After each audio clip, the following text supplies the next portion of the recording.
All right, let's get started. Good evening.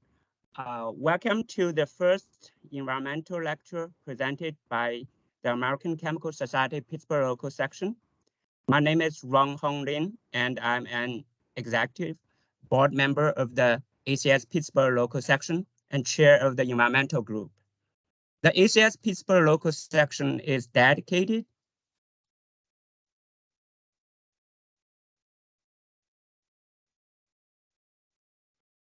Rohon, I think you're muted. Okay, I'm sorry. All right.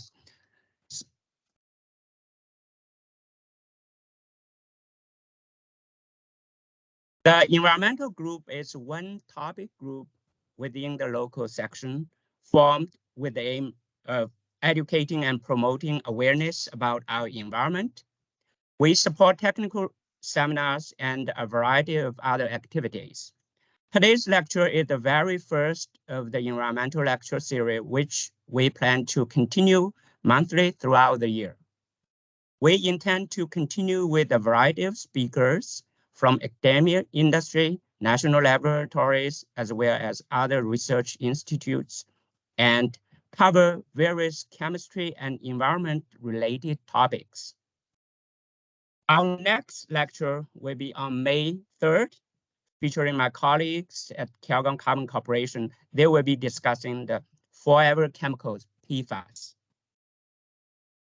Also, I'd like to remind the audience and the future viewers that the views and opinions expressed in this and any future lectures are solely those of the presenters and do not necessarily represent the views of the ACS Pittsburgh local section.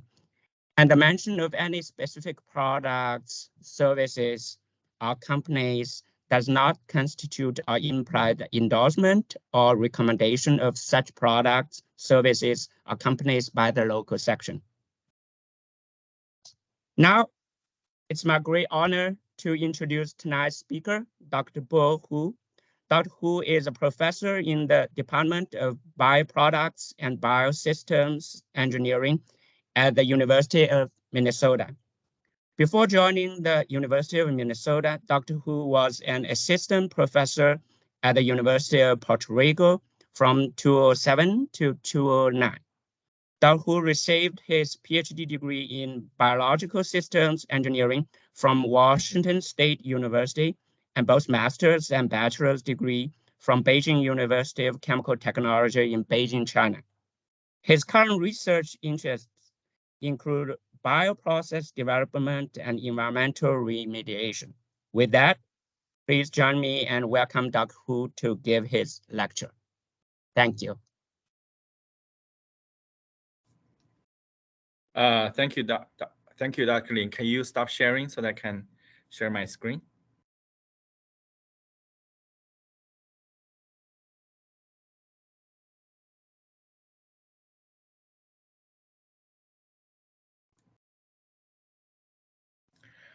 Thank you for having me here. My topic today I want to share a couple process developments for nutrient removal and recycle from rural and agricultural waste. A little bit background information here is we have a massive industrial agriculture in the upper Midwestern region. So we have very large scale production of corn and soybeans. And then we use industrial process to convert these agricultural products into biofuel products. For instance, we convert 40% of corn generated in the US to ethanol, and then it is added to blended with gasoline. So right now, every gallon of gas you have in your car, 10% of it is ethanol. In the meantime, all these byproducts are fed to the animals as animal feed. So all this industrialized agriculture and livestock industry, we're going to generate a lot of environmental pollutions through the application of fertilizers or the application of manure to the crop field. And all these additional nutrients will eventually leach to the rivers and lakes and eventually cause eutrophication. So this is a national issue or even global issue. We see a lot of natural, very big scale environmental natural disasters that those are related to the nutrient pollutions. And when we look at all the causes, it eventually goes back to our industrialized agricultural human activities. So here I want to primarily focus on sharing two cases. One is a microbial fungi leaching biofilm we developed in my lab. And also we want to share the microbial electrolysis cell and its different applications. At the end, I will briefly talk about my other research interests like feed fermentation or the phytoremediation. So if you look at those case studies, we going back to this map, we want to address all these nutrient pollution issues from different levels. So for instance, if we improve the bioconversion process from corn or soybean to biofuel, we may generate less bioproducts. If we increase the feeding efficiency of these byproducts to the animals, then the animals will generate less nutrients and leach to the environment. If we have a more efficient crop system, then we will have less fertilizer that is needed to the crop field. And eventually, if we have a better treatment for this wastewater, we will have less pollution, which is very obvious. So this is why we are moving on different directions, on different levels, and try to tackle the issue. So the first case study I want to share is the microalgae fungi leaching biofilm. This work started with a screening of phosphorus accumulating fungi. So for those of you who are working in wastewater treatment plants, we know that we have a biological phosphorus accumulation process where the bacteria accumulate a lot of phosphorus in their biomass.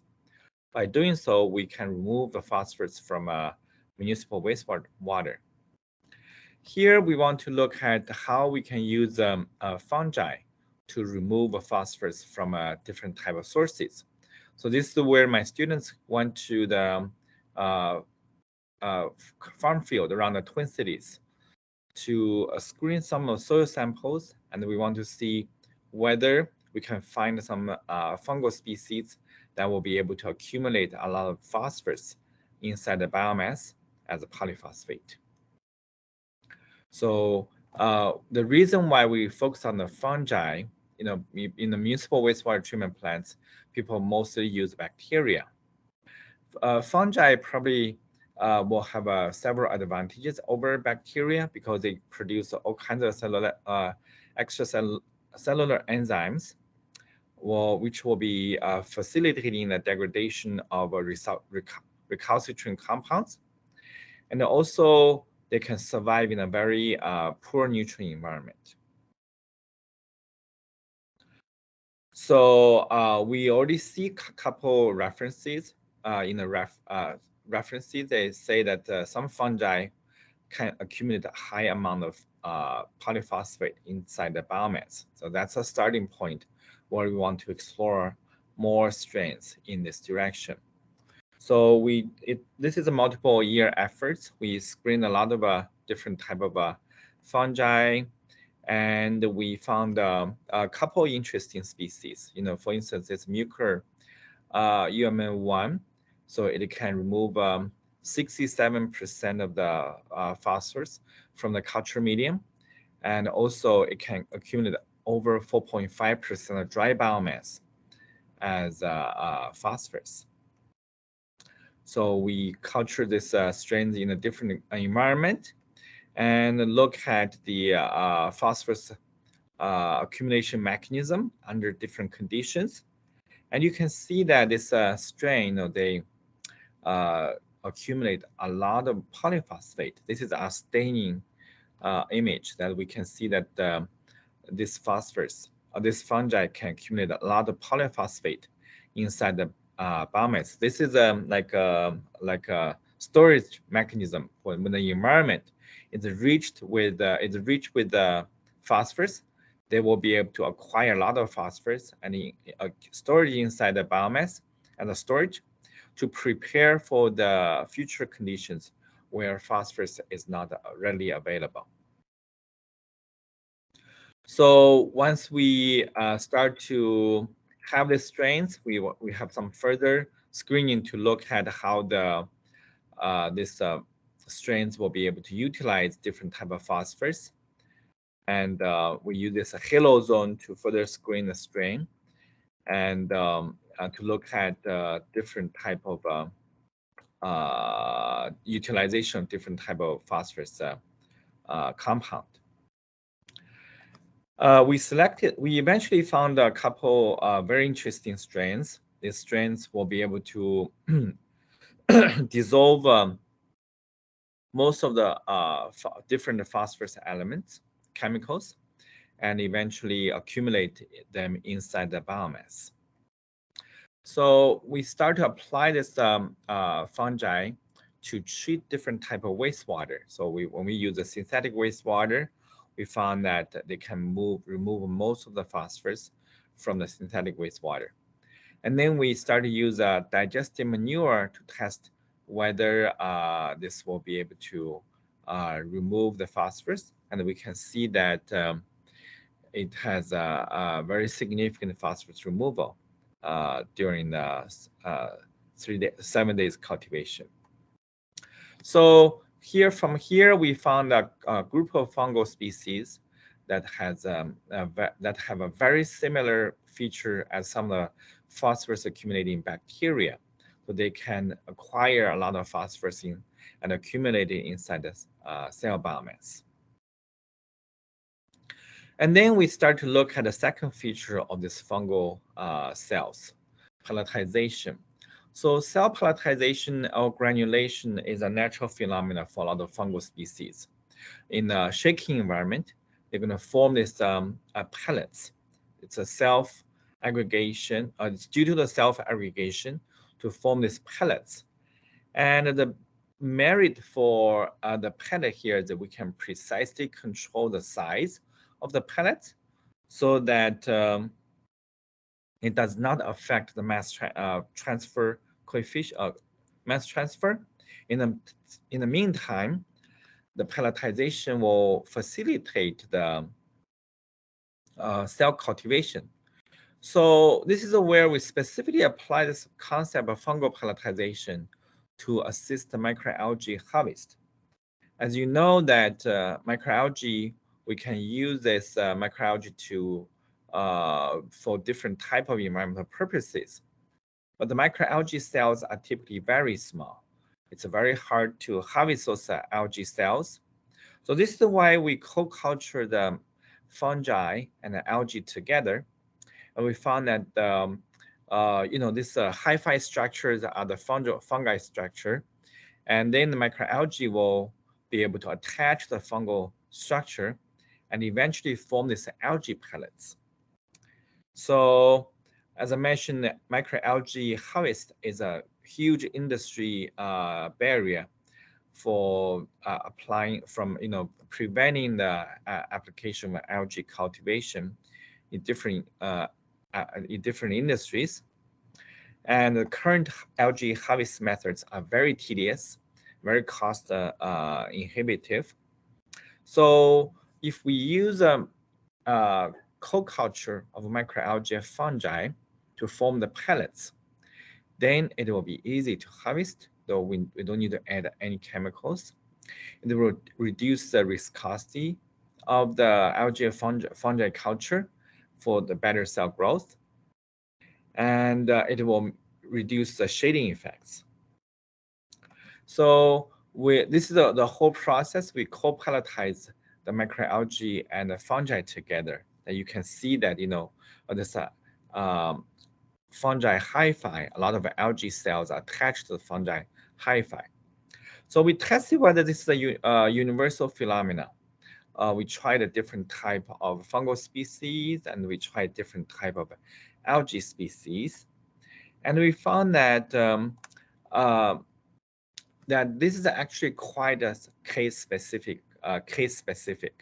So only limited pair of fungi and algae that they will be able to grow together and then form these algae fungi pellets.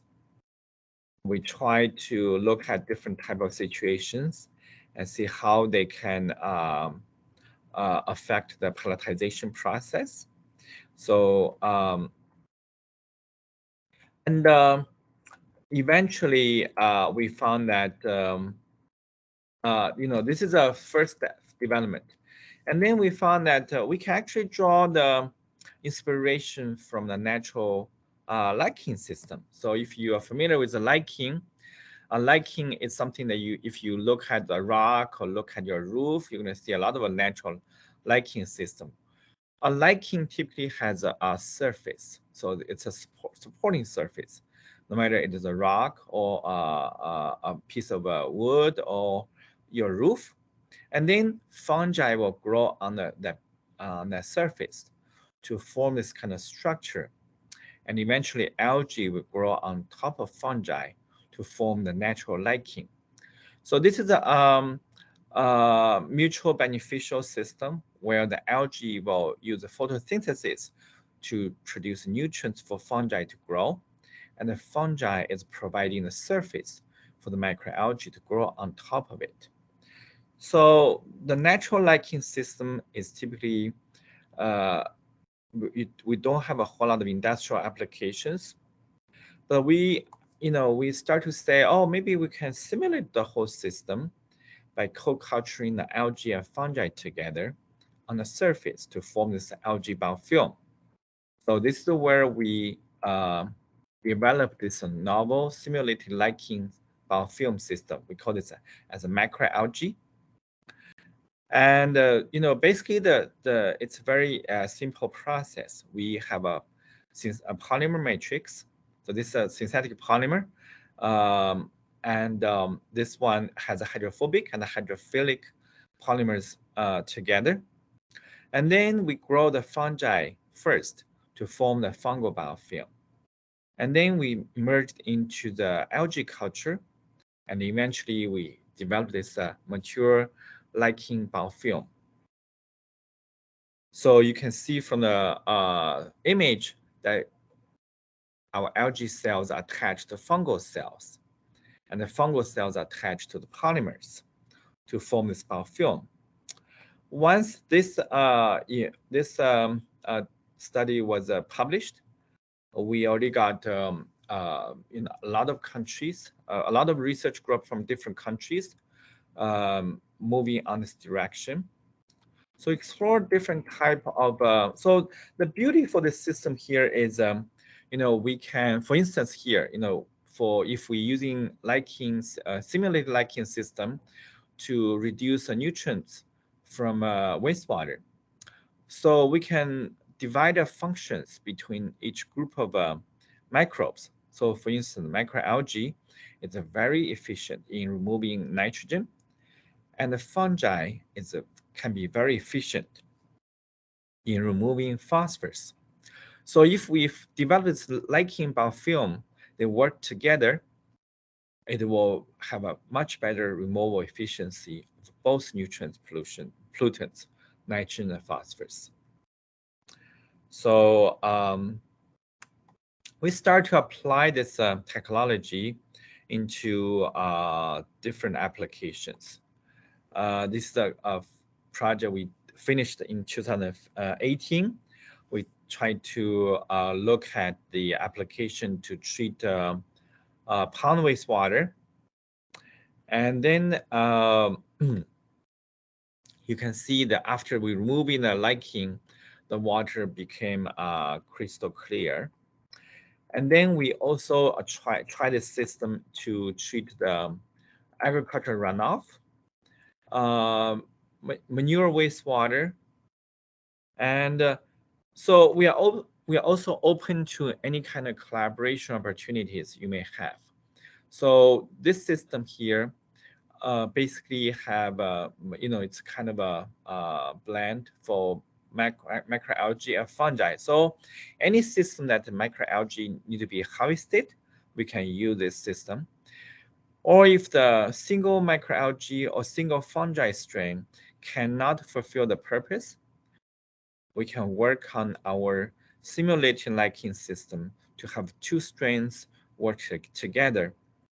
And in the meantime, you see when the microalgae are using the photosynthesis, they also produce oxygen. So for a fungal cultivation process where oxygen is typically depleted, when we culture them together, algae can provide oxygen to the whole process. So if the system, the aeration is very much needed, we can explore on this direction to co-culture the microalgae to provide the needed oxygen for this whole process. My second case I want to share with everybody is about microbial electrochemical cell, and its different applications in the agricultural waste management. Before I talk about the microbial electrolysis cell, I can talk about some of the challenges rural household wastewater treatment are facing, or even like livestock wastewater are facing. So they are not really centralized municipal wastewater treatment plants. They are, like 1/4 or 1/3 of the American families who live in the rural area. So they are not relying on the centralized system to treat their domestic water. Most of them they're using the septic system, where the domestic water will flow into the septic system and water stay here for 3 days, and then there's a drain field to discharge the treated wastewater. So basically, this is small anaerobic digestion system, which is actually not very efficient. And if they work functionally, they can remove half the pollutants, and then the other half need to be absorbed in the drain field. So this is why the whole system is not very efficient, and we have a huge amount of septic system that are not that are malfunctioned. So some estimates saying that the 10%, 10 to 20% of septic system are malfunctioned, and they eventually cause a lot of issues. We're gonna see like odors, puddles of brownish liquid, and then if the septic system is drain field is close to a household, we start to have some sort of health effect. Because most cases people use septic system, they also use a well for their drinking water, and if the domestic wastewater is not properly treated, it will affect the groundwater and drinking water. So this is where our first application here, we want to use a microbial electrochemical cell to renovate our septic system so that we can have a better nutrient removal. So now let me explain what the microbial electrochemical cell is. So it is similar to the microbial fuel cell. It's very similar, but the purpose of a microbial fuel cell is to generate electricity. Microbial electrolysis cell, they have a same like structure. So we're using 2 electrodes and add it into the wastewater. And then we hope that the biofilm can be formed on the surface electrodes to oxidize the organic pollutants. But the difference here between the microbial electrolysis cell and the microbial fuel cell here is the microbial electrolysis cell, we add an external voltage, mostly the direct voltage. So instead of generating current, we generate power. We actually add external power. So by adding the external power, we will facilitate the organic degradation during the process.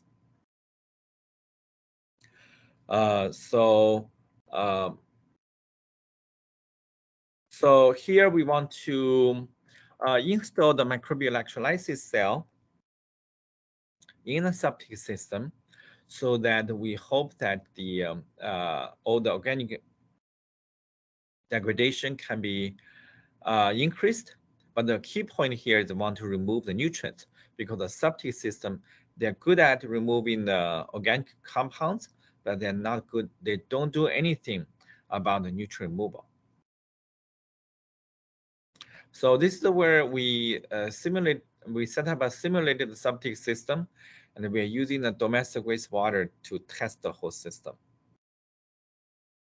I want to make this really short, so we tested different operational conditions like the temperature, the voltage that we directly added, and different type of electrodes pair. And eventually, you can see that, let me go quickly. You can see that that the system can remove a fair large amount of phosphorus by either the precipitating it in the bottom of the tank or precipitate on the surface electrodes.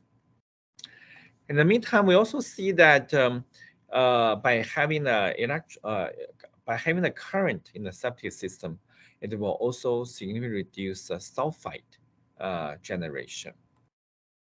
So we did a little bit of techno-economic analysis, and then we also see like we also look at the different type of treatment options, compared to different type of treatment options.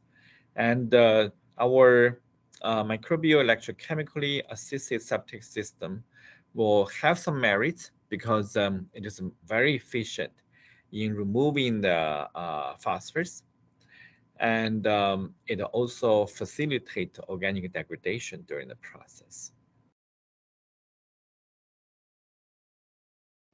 So we start to work with municipal wastewater treatment plants in the Twin Cities, Metro Council wastewater treatment plant in St. Paul, to set up a demonstration process. And we use a primary sewage as a raw material, and to simulate the septic intake, and run through this septic system where we add the microbial electrolysis cell to test the overall efficiency. So we tested over like a whole summer, and you can see that this is the results from different phases. And I can briefly share about our final conclusion. So for this 100-gallon of pilot scale demonstration, we found that we reached around 43% of phosphorus removal, which is a half compared to the lab scale study. Because pilot scale, the large, we use 3 days of retention time. In the lab, we made the retention time much longer. So this pilot scale is more close to industrial reality, because most of the household septic system, the HRT is 3 days. And so if we want to reach to 43% of phosphorus removal, here is a cost. So we will have additional, we will have 30% of the cost increase. 39, if it's powered by the grid, it will be 39% operational cost. And if it's powered by the solar panel, it will be 33% of additional operational cost. And for the capital cost wise, if we want to retrofit the current septic system, a typical household septic system, we need to have additional $3,000 to $4,000 of additional capital investment. So since during the demo, we found that this system actually is super efficient in removing the hydrogen sulfide. And then we start to see, maybe we can apply the system to this manure waste management treatment system. Manure treatment system, the major safety concern is the hydrogen sulfide. Hydrogen sulfide is a super lethal. It's a corrosive. It's very odorous, and it's one of the top reasons for the agriculture industry to have a casualty of the farm workers and the livestock animals. So we found that applying a very low voltage of on the manure storage, that hydrogen sulfide production can be effectively eliminated. So when we finished our lab study, we started to move this to a site where we retrofit a swine barn to test this swine in one of the swine barn pump out location. So this is a teaching barn of at University of Minnesota the West Center Research Outreach Center in Morris. And it has a capacity for around 200 grown finished pigs. So it's a much smaller scale. It's a relatively smaller scale. And then we retrofit, the one of the pump out access, where this pump out access is in the fall, manure will be pumped out from this location, and this is typically the time the hydrogen sulfide emission can be skyrocketing, and typically we're going to hear a lot of casualties on the farm animals. So this is where we install our treatment MEC, and we're using the low carbon steel and stainless steel electrodes pair. And this is how we did the retrofit to install this into the manure pit. And then we monitored the gas emissions for over 4 months. And then we can see that with this demonstration, we will be able to remove, this is AB, and let me just directly jump into the conclusion. So at the 0.6 voltage, we will be able to remove 56% of hydrogen sulfide emission. With the 0.7 voltage, we will be able to remove 78% of the hydrogen sulfide emission.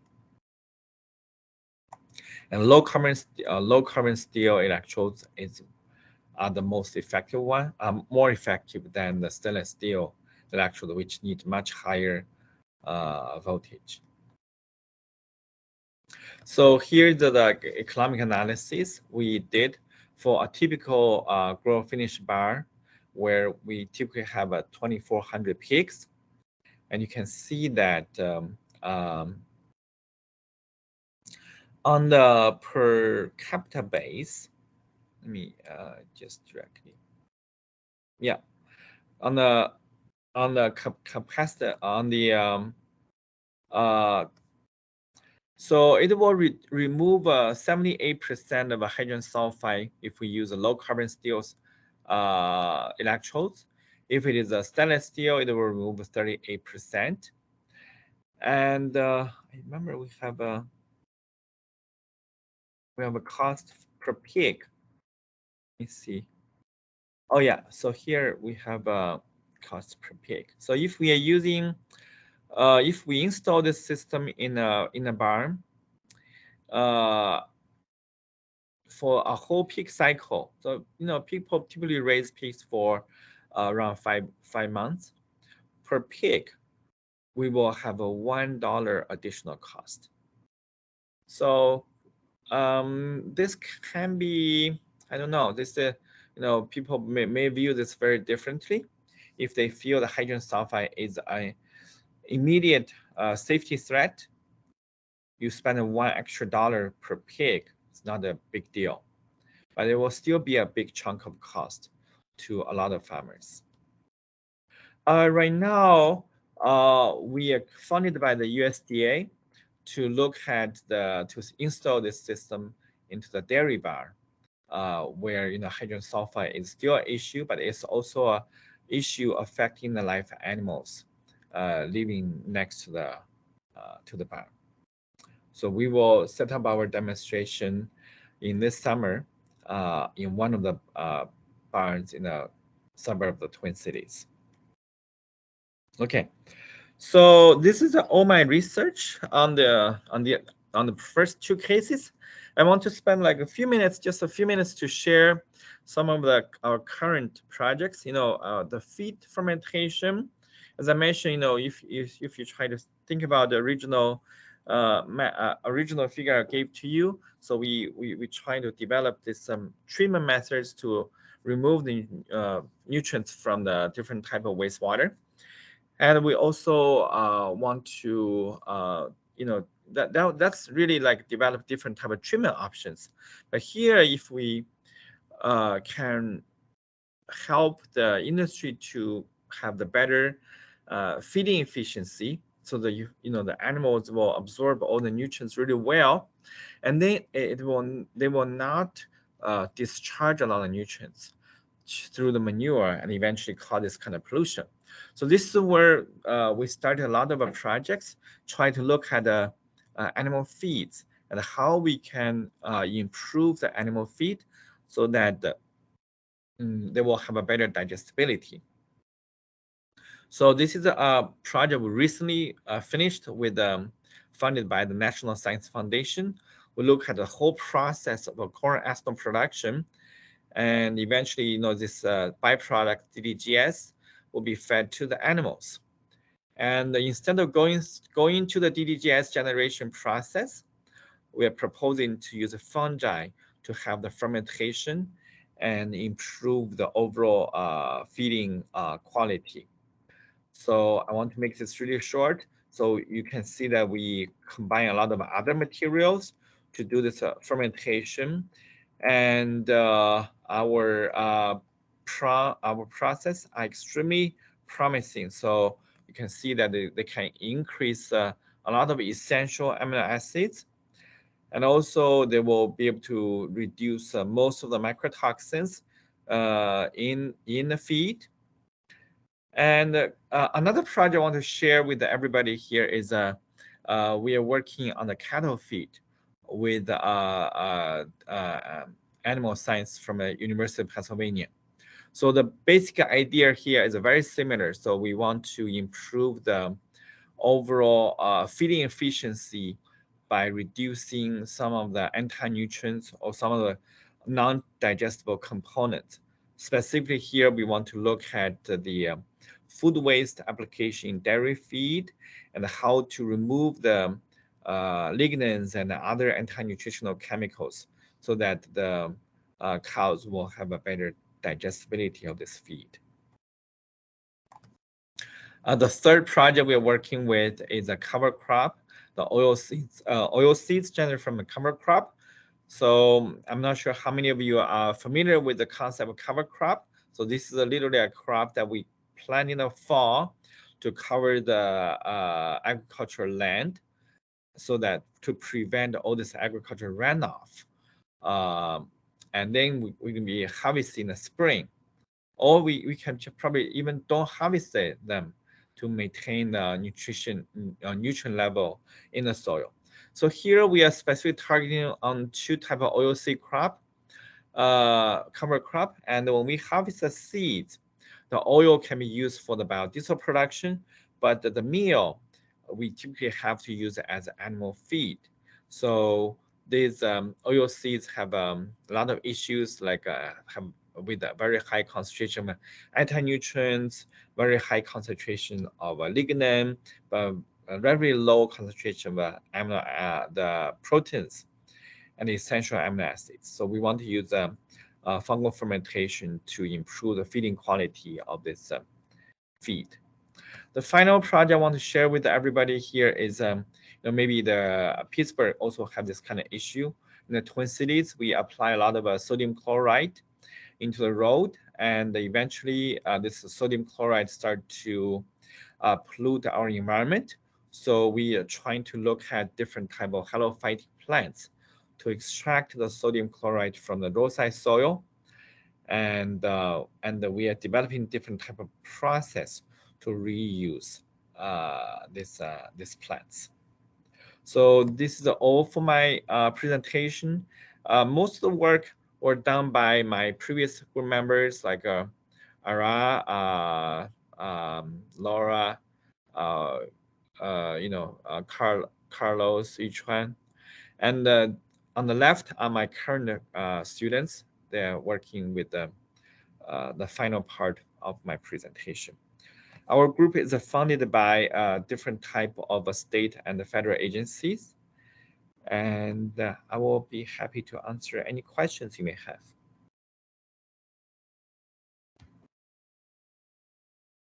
Thank you very much, Dr. Hu. Very interesting talk.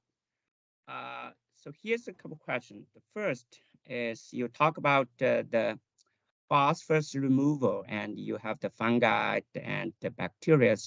And what are some of the parameters that impact the phosphorus removal efficiency? So if you're talking about let's say if you're talking about our process, the fungal removal of the phosphorus, so mostly they will be related to the fungal cultivation conditions, such as the temperatures, the substrate, and a lot of cases, if the fungi can form the pellets, that will help with the mass transfer, especially oxygen transfer. So that will help a lot also. If you're talking about the phosphorus removal from municipal wastewater treatment plants, so this is a process we typically call the EBPR, enhanced biological phosphorus removal process. Yeah, it's part of the active. It's part of the activated sludge system, so they have to go to the aerobic and anaerobic process. There will be a lot of factors affected. I think a lot of cases they probably will be affected by the amount of carbons available in the wastewater to support the EBPR process. And we recently started a project to look at the anaerobic digestion effect on the sludge generated from the EBPR process. And there are a lot of, for the overall efficiency, anaerobic digestion probably will become an issue to negatively affect the overall phosphorus removal process in the EBPR process. All right. So the second question is, you showed that you're using different matrix, like polymers, metals. What's the impact of matrix in the process? That's a really good question. So this is the one we studied a little bit. So the matrix here is we need to have. Let's see. Let me go to the slide.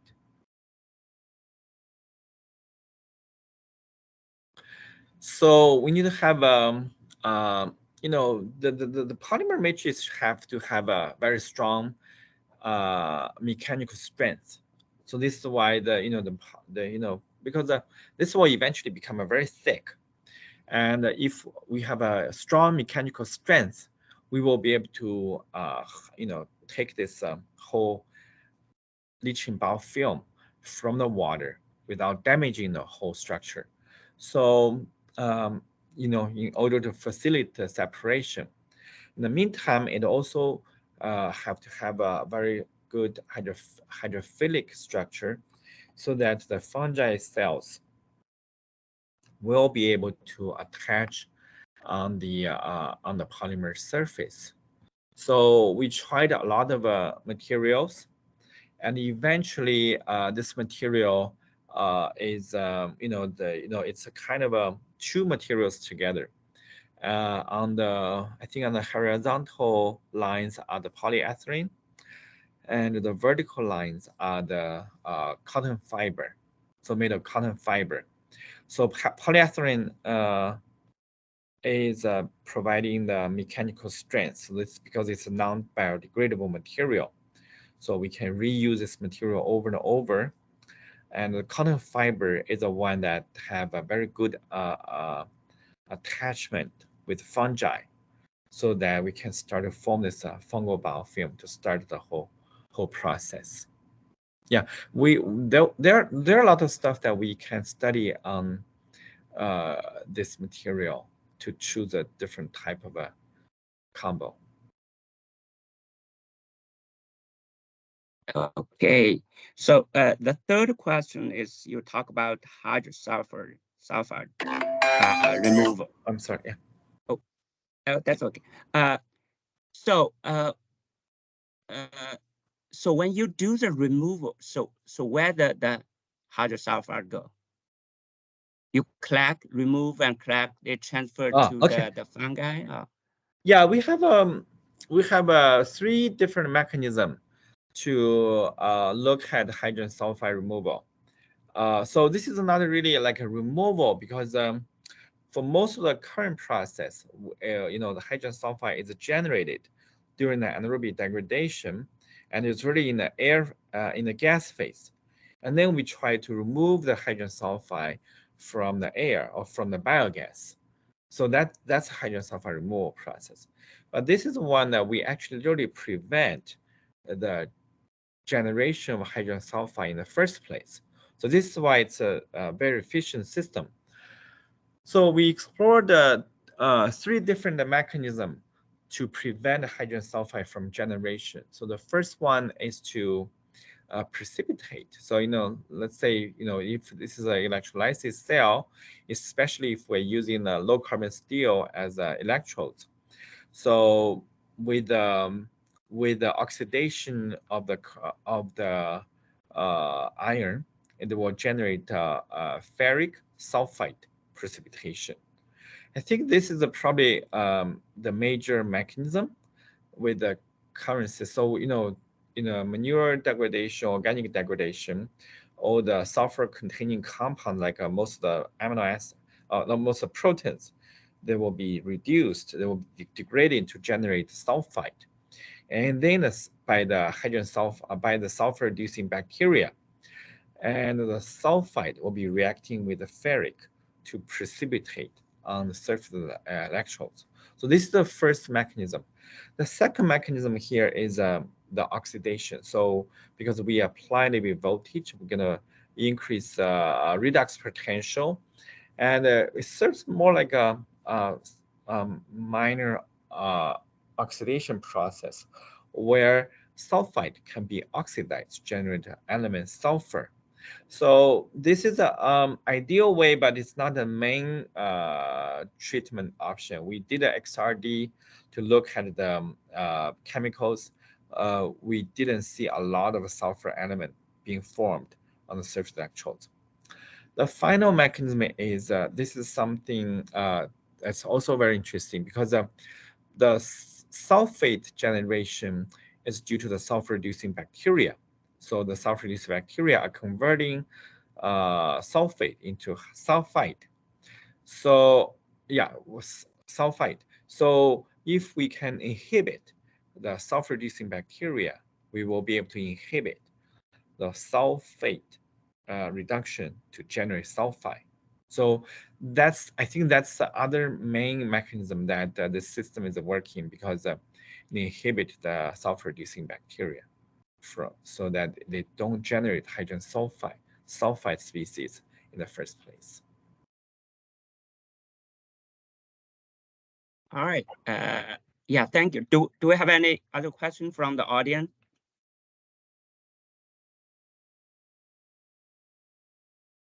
Well, if not, Dr. Hu, thank you very much for the lecture. And thank you, and have a good evening. Yeah, thank you so much for having me here. Thank you. Bye-bye. Thank you. Bye.